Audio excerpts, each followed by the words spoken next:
Hey guys, welcome to Civic Education Online Class. With me, your tutor here, your perfect tutor, Mr. Gilbert. So, today we are looking at a very interesting topic, a very important topic in civic education, which is what? Citizenship. Come, follow me. What is citizenship? So, citizenship is the state of belonging to a particular country or state.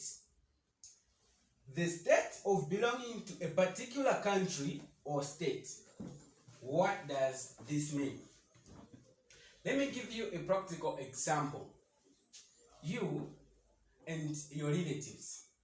You and your relatives. Let me take, for example, if you are a daughter, let's talk about your father. If you are a son, we talk about your father as well. There is a relationship between the two of you.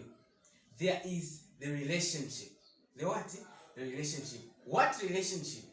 It is that one is your father and you are her daughter or you are his son. What am I talking about here? You and the country, or us the people, and the country or the state which we belong to, there is a relationship between us. There is a what? A relationship. What relationship is what we are calling the citizenship. It's not a relationship for the country now. When we come to the country and the people, it is called what? Citizenship. When we come to you, it is a relationship between you and your parents or other relatives. So, you belonging, or that act of belonging to Zambia is what we are calling citizenship. These two words need to be differentiated properly because some of the people tend to confuse them. Citizenship and a citizen. So, citizenship is the state of belonging to a particular country or state. Then, a citizen is a member of state. A member of state.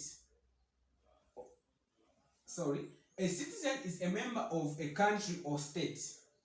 A country or state who enjoys all the rights and privileges granted by it. Now, the act of belonging to Zambia, we are calling it citizenship. Now, the person, or you, the person belonging to Zambia, you are being referred to as a what? A citizen.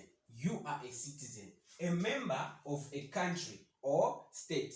You shouldn't just be a member, but for you to be called a citizen, you must enjoy all the rights and the privileges granted by the state. Which rights are we talking about? There is the right to vote, the right to freedom of movement. All those rights, you should actually be able to enjoy them all. That means you are a citizen of Zambia. He or she performs all the duties of a citizen. You must perform all the duties of a citizen. If they say citizens of Zambia are entitled to vote, you must vote. You must have that right of taking part in voting freely. That means you are a what? You are a citizen. Clear on a citizen. We've got another term used under this topic, citizenship. An alien. An alien. So an alien is a person staying in a country which is not his or her own. A person staying in a country, which is not his or her own. What do we mean? We have people in Zambia who are staying here, but they are not citizens of Zambia. They are not citizens of Zambia. For example, when you go to America, you go to any other country apart from Zambia, you become an alien before you take what? The citizenship of America. Remember, we'll talk about the kinds of citizenship. But as for now, know that an alien is a person staying in a country which is not his or her own. So, if you go to Malawi, you are staying in Malawi at that particular moment, then you be called an alien because you are not a citizen of Malawi. How it get?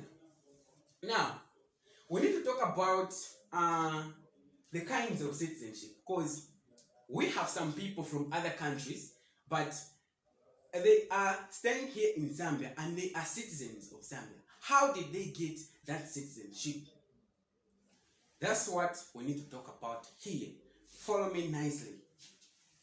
Kinds of citizenship.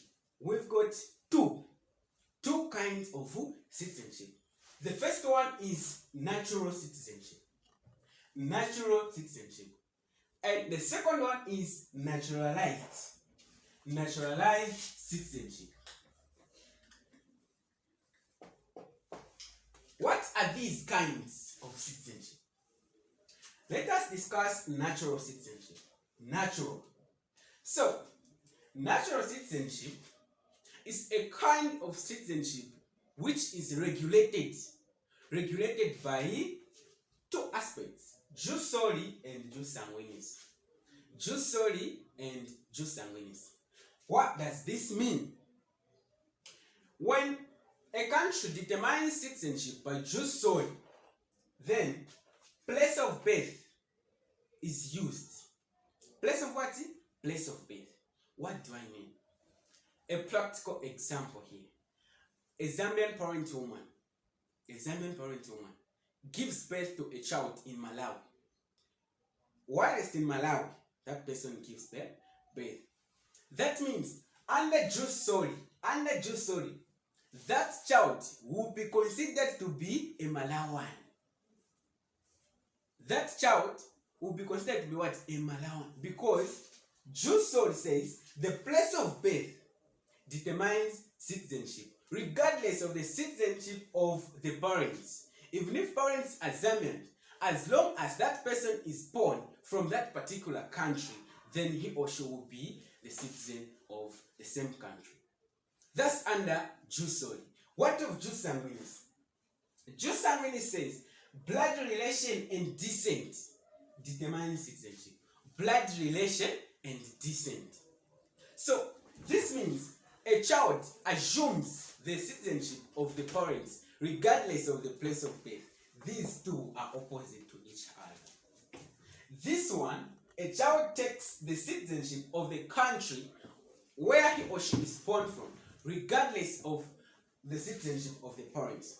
But as for jus sanguinis, a child assumes the citizenship of the parents regardless of the place of birth because it's blood relations. Blood relation. How to get them jus sanguinis and jus soli? You need to differentiate these two. Place of birth, blood relation. We go to the second kind of citizenship that we have. This one is very important now. Naturalized citizenship. So this one is the most common one. It's the most common one. It's the one that we use because I was born in Zambia. I'm a citizen of Zambia. So here, jus soli and jus sanguinis is natural citizenship. What I have is what is natural citizenship. And as for Zambia, we use jus sanguinis. Zambia uses jus sanguinis. Whether you are born from America, you are a Zambian because we use what? Jus sanguinis. But there are countries that use what? Jus soli. That means when you are born from that country, you'll be regarded as a what? A citizen of the same country. So, naturalized citizenship now. This is a kind of citizenship. This is a kind of citizenship acquired by an alien or a foreigner. That's why I described or explained who an alien is here. I need to say we'll be using this word. Naturalized citizenship is a kind of citizenship acquired by an alien or a foreigner after meeting and applying the prescribed conditions. So you can be a Zambian, but you can be as well a citizen of another country apart from Zambia. How? This is what they use: naturalized citizenship. It is acquired by an alien or a foreigner after applying and meeting. You apply, then you meet the prescribed conditions. There are conditions, things that you need to do for you to be a citizen of another country. Very simple. The first one is the rule of residence. These are the prescribed conditions that you have here. The first one is the rule of residence. The second one is the principle of declaration on a prescribed form. The third one is renunciation of previous citizenship. The other one is spouse. Marriage, sorry. So we'll talk about them. Let us talk about rule of residence. Rule of residence. What is this condition, the prescribed condition? This requires aliens or foreigners to live in the host country for at least a minimum and uninterrupted period of time. What do I mean? Minimum and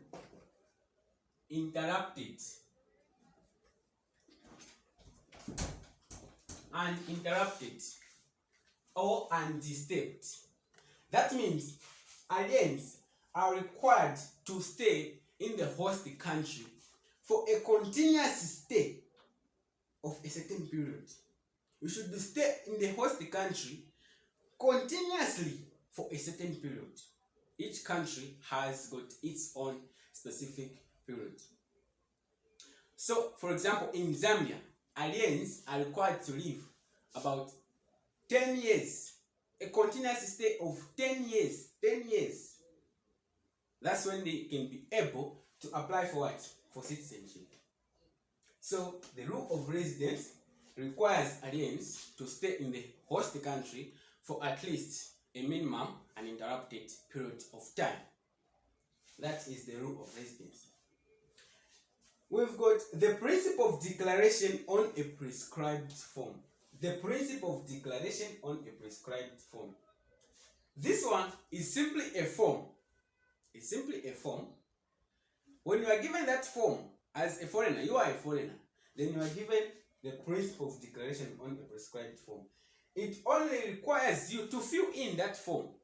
When you fill, you should bring out your main points, your main intentions of becoming a citizen of that particular country.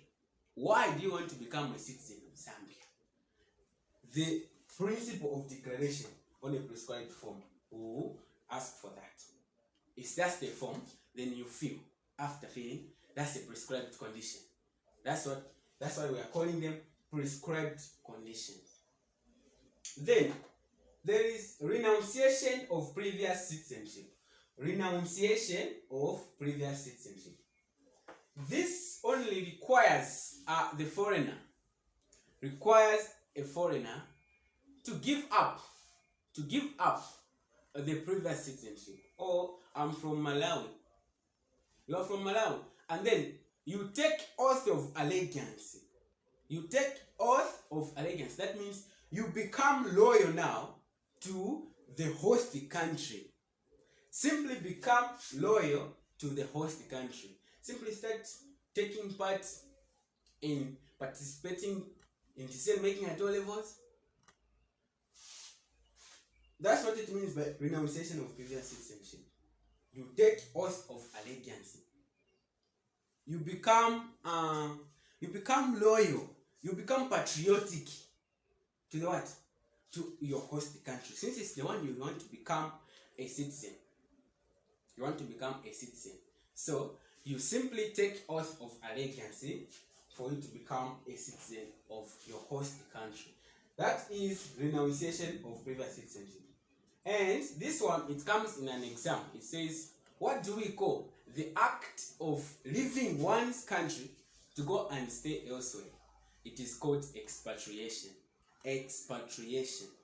You renunciating the previous citizenship so that you go and stay in another country is known as expatriation.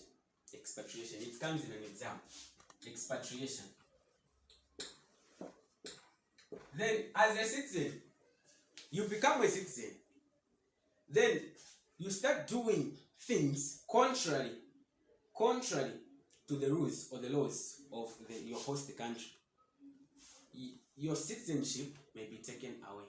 You may be sent back to your own country. So when they send you back to your own country, that is called repatriation. Repatriation. Repatriation. So expatriation, you leave your own country, you go and stay elsewhere. When they send you back because you are not being loyal, you are not being obedient to their rules or laws, you've been sent back. That is called repatriation.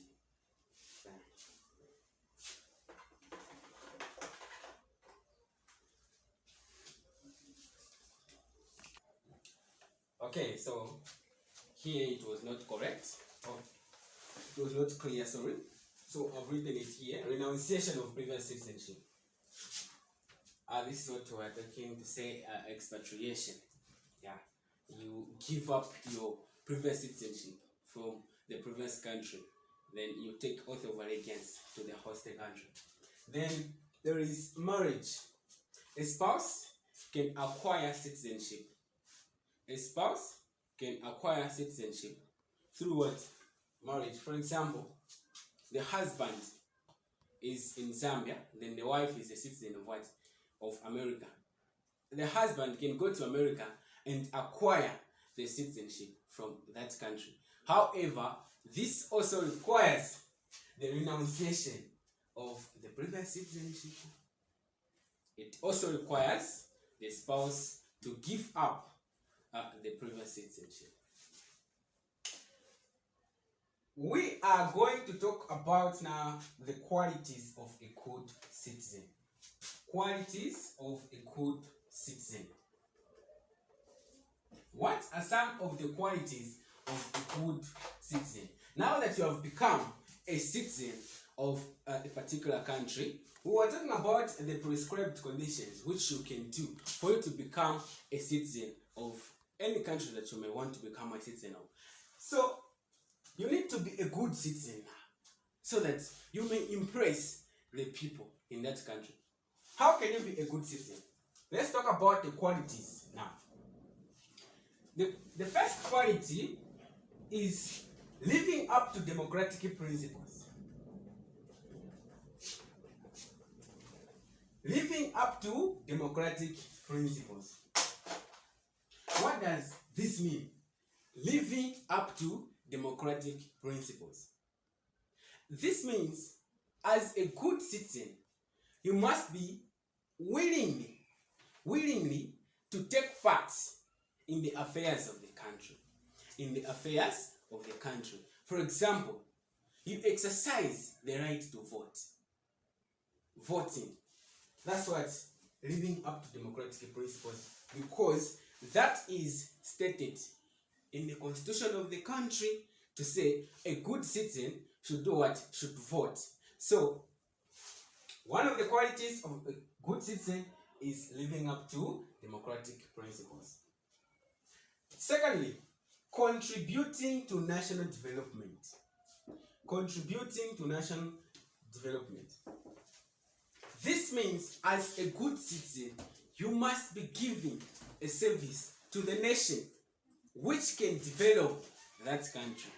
You should not just be a citizen who waits to be given something or who waits for development to be done for him or her, but you need also to offer services. Offer services. Think, be creative. Think of things which can develop that nation. For example, you come up with a business. Maybe you come up with a business of making, maybe you become a carpenter. A carpenter. You become a carpenter. You are developing that country. You'll be making furniture. The country has developed. Listen. So you must be creative so that you impress the host country. Self-control. A good citizen must have self-control. What is self-control? This refers to the ability of restraining oneself from doing bad things. From doing bad things. Bad things we mean stealing, committing adultery, fornication, things which are prohibited by the law. Bad things, those bad attitudes that are not accepted in the society are the ones which we don't need here. We don't want them here. So, a good citizen must have self-control. You should be controlling yourself. Say, I should not do this. I should not do this. Corruption. You just say, as a good citizen, a responsible citizen, I should not do corruption because I'm joining the development of our country backwards. Are we together? Yes. So, again, we've got conscience. Conscience. What is conscience? This means citizens should be actually refraining from doing bad things. It is a bit similar to this one, to the self-control. But as for conscience, you must have that sense. Wherever you are, you must have a sense to say, as a good citizen, I should not throw papers anyhow because I'm making my country dirty. Your conscience will tell you. Conscience, conscience. So when it is in potential, it is called conscience. When it is active, it is called conscience. Almost the same. Out together. So you need to have conscience as a good citizen. Empathy. You need to have empathy. This means you show concern to activities or things that are vulnerable in society. For example, we have vulnerable people in our society. For example, the lame, we have blind people. Those people who need help, you must be showing concern as a good citizen. Not there are those people who are found in the road asking for money. Then as a good citizen, you are just passing by them. See, so you are not being a good citizen. Help those people. Reach out to them. What is making them being found in the roads asking for money anyhow, anyway? So you reach out. You try to help. Then by that, you are being a good citizen. Empathy. Showing concern. Especially to the vulnerable people. Perseverance. Perseverance. Perseverance means the continuous attempt to do worthwhile goals. Worthwhile goals. Goals which can bear fruits which can develop the nation. So, continuous attempt to do worthwhile goals in order to accomplish. In order to accomplish those same goals, you should not give up as a good citizen. You start this business because you encounter a loss, then you say, I've stopped. No, as a good citizen, you must have perseverance. You continue attempting. You do this one, it fails. You start this one, it fails, until you come up with something to develop the nation. That is a good citizen. We have patriotism. A good citizen must be patriotic. This refers to being loyal. Being loyal and actually loving the country of where a person is. Actually, patriotism is whereby you can even defend your own country. You can even defend it. You love it to say, I love my country. For example, we have, we are experiencing wars. There is a war in Ukraine and Russia. What are the Ukrainians doing? Because they are being attacked. They are defending their own country. We've been seeing the civilians, people who have not even trained how to fight wars, but they are taking guns. How to do what? To defend their own country. So they are being patriotic, a very good example. So that's love. They are having love for their country. such that they are able to defend it. So you must be patriotic as a good citizen. Then we have respect for law. Respect for law. As a good citizen, you should respect the law. If the law says you should not commit adultery, please refrain from doing that. If the law says you should not steal, please do not steal. If the law says do not insult, do not fight, please do not do what is prohibited by the law. That is a good citizen. These are some of the qualities of a good citizen. Some, meaning there are many. There are many. We talk about factors that hinder good citizenship. Okay, you are saying I should be a good citizen. Now, there are some factors that hinder me from being a good citizen. There are some factors that hinder people, that prevents them from being a good citizen. For instance, they want to be good citizens as well. No one would like to be a bad citizen. But there are some things, uncontrolled circumstances, which are incommodious. They cannot be controlled.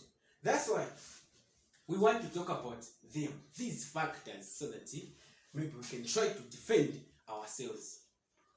The first one is indifference or lack of consciousness. Indifference or lack of consciousness. The factors that hinder good citizenship. What does this mean? This means lack of consciousness. Citizens are always interested in what they can get for themselves, just for themselves, on the expense of others. They want to be rich on the expense of others. That's why people practice corruption. That's why they practice corruption. They are greedy. They always want things to be good for themselves, not for others. Because they're lacking what? Conscious. That sense of telling them to say, no, what you're doing is not good, Mr. Gilbert. Or your friends also want to work. You're just giving jobs to your relatives. What are you doing? That they are lacking that sense. That's why they will just be doing things for themselves. Just trying to be rich or to actually benefit themselves at the expense of others. That is indifference or lack of consciousness, hindering them from being a good citizen. Yeah. Poverty. People who lack basic needs. People who lack basic needs. Basic needs, we mean things which you cannot live without. Shelter. That is poverty.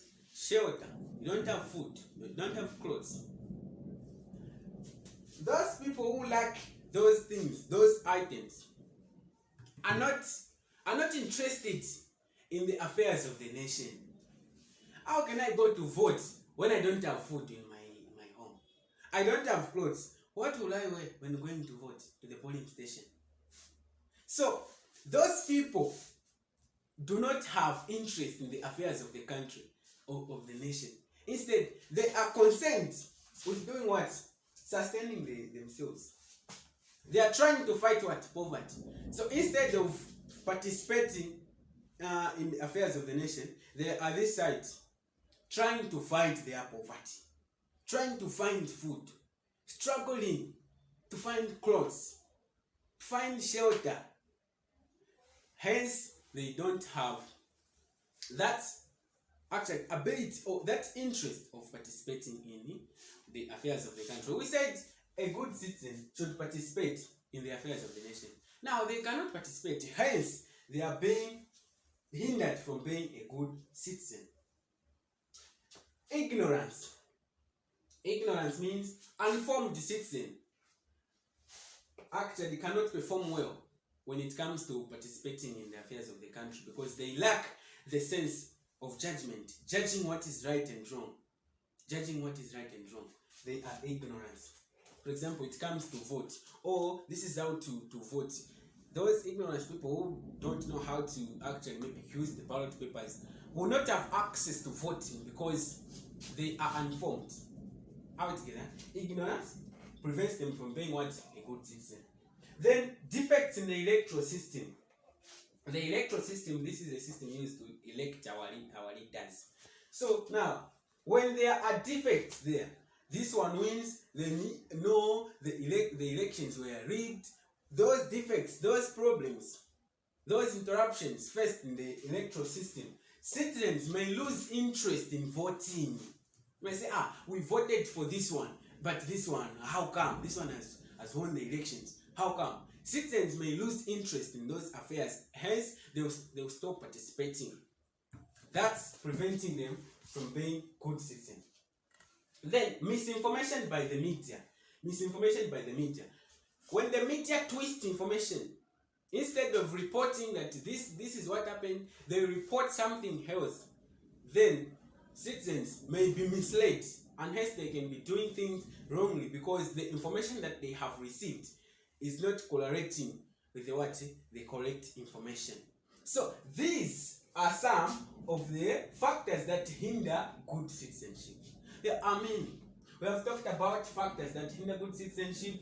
We have talked about qualities of a good citizen. We have talked about principle of the solely not principle. We have talked about the prescribed conditions that we can use for you to become a citizen of another country.